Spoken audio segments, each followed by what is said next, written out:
What's happening, everybody? Jeff Lightsy Jr. here with the Black Boss Channel. Be sure to hit the thumbs up button, like, share, subscribe, and the notification bell because we upload every single day. Now, you guys know I do my weekly recap of Jackson State football. Deion Sanders, Coach Prime, and Jackson State. They suffered their first loss. Now, remember last week, I told you the best team that they played so far this season was going to be Alabama State. And sure enough, they suffered their first loss to Alabama State, 35-28, after the Alabama State Hornets just took it to them on the ground.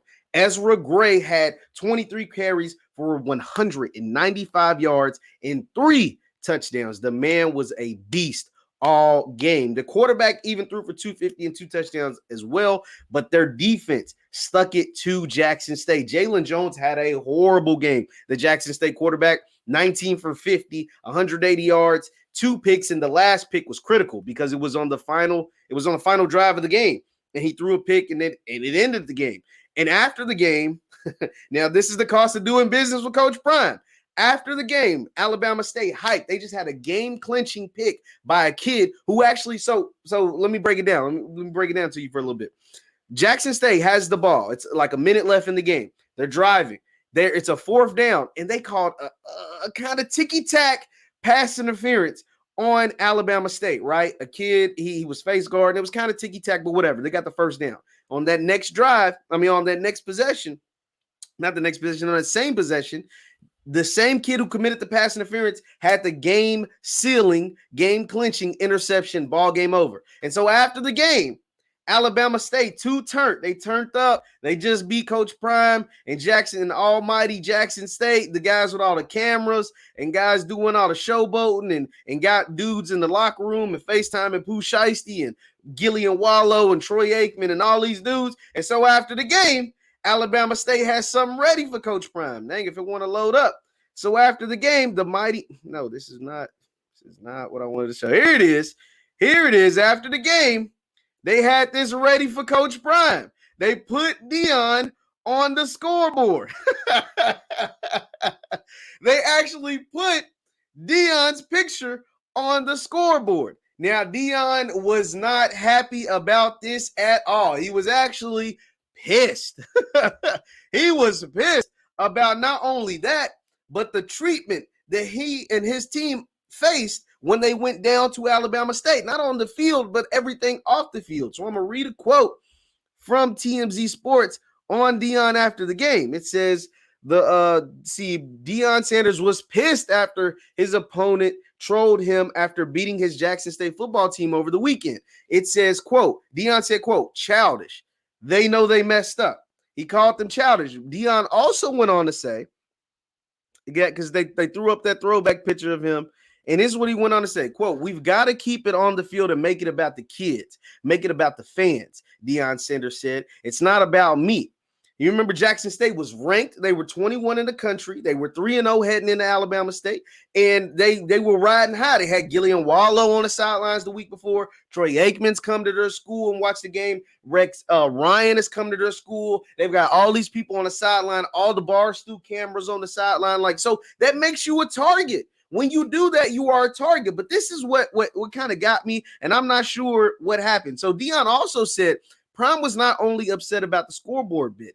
He said ASU, Alabama State, refused to sell tickets to the Jackson State fan base. The 53-year-old said ASU officials did not let his team into the locker room until just a few hours before the kickoff.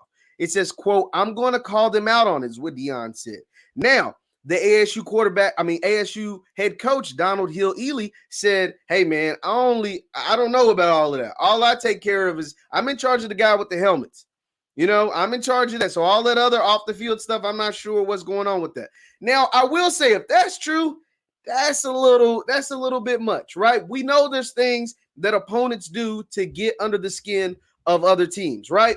Them posting Deion on the scoreboard, hey, I love it. I love it because Deion and them is dancing. Last week, Deion, he was dancing with the band coming out. They was beating the hell out of somebody. They was beating the hell out of Mississippi Valley State, and he was dancing with the band, and he got all the cameras and the Snapchat and the Instagram going while a football game is actually being played. He wasn't all smiles and laughing when they went down to ASU. And then guess what? You lose the game, we putting you on the scoreboard. It is what it is, man. Letting the kids in the locker room like keeping them out of the locker room and stuff, them having them just hang out, that shouldn't be accepted. That shouldn't be tolerated. That ain't cool. But posting Deion on the scoreboard, trolling the team, because Deion trolls other teams. Like Deion does a lot of social media bits. Deion does a lot of stuff. So I don't mind if the other HBCUs in the SWAC take shots back at Deion and Jackson State. This is what happens when you are the hunted. You are not the hunters, whether you deserve it or not. You're not the hunters. You are the hunted. And so teams like Southern and Alabama State and Alcorn, when they decide to play in the fall, they are going to troll Deion. Like this ain't like this is what happens on college campuses. You get at other folks. And when you're beating the hell out of teams and dancing and got cameras and everything going, and everything's all fun and games. But when they do it back to you, you got to take it on the chin. Hey, they hit you hard. They knocked you down. They got the decision, and you live to fight another day. Southern is going to be the same. Alcorn is going to be the same. If Grambling ever gets a win over you, they're going to be the same. Just like how y'all, taunt and stun on folks when they lose, when y'all beat them, the same energy is going to be reciprocated. So Deion can't be, I get it. I understand what he's saying is because they used his picture. But when you're a larger-than-life personality, when you're a larger-than-life figure, when you're a sports Hall of Famer at head coach, and you have a personality, and you're fun, and you're dope, and you're everywhere that they can see, Subway commercials, Barstool podcast, just everything, NFL Hall of Fame, College Football Hall of Fame, yeah, you're going to get that smoke too, coach, because you coach prime, and you getting those best recruits and all of that stuff, folks is going to go at your neck, man. So I honestly enjoy it, but now I think Deion is going to see there's benefits of being Coach Prime at the HBCU level and as a head coach and stuff, but there's also a little backlash. If you was just a regular old coach, obviously they're not going to put your picture on there, but you were a football Hall of Famer that was flashy. You were prime time in the NFL. You the best cornerback in the history of the game. And now you taking over their space. Well, folks ain't going to feel too happy about that. They're not going to be just cool. They're not just going to roll over. And so therefore you're going to catch a little bit of the smoke. Whether you think it should be all about the kids or not, unfortunately, you are a larger-than-life personality, and that's how the things work. So I love it personally, and like I said, we're going to cover Jackson State every single week on this platform because things like this are going to continue to happen every single week. Deion and his team still got some work to do. Jalen Jones struggled heavily, 50 passes, only 19 completions and 2 picks, and a bad one to end the game. Yeah, they still got a lot of work to do, even though they probably were ranked too high too soon.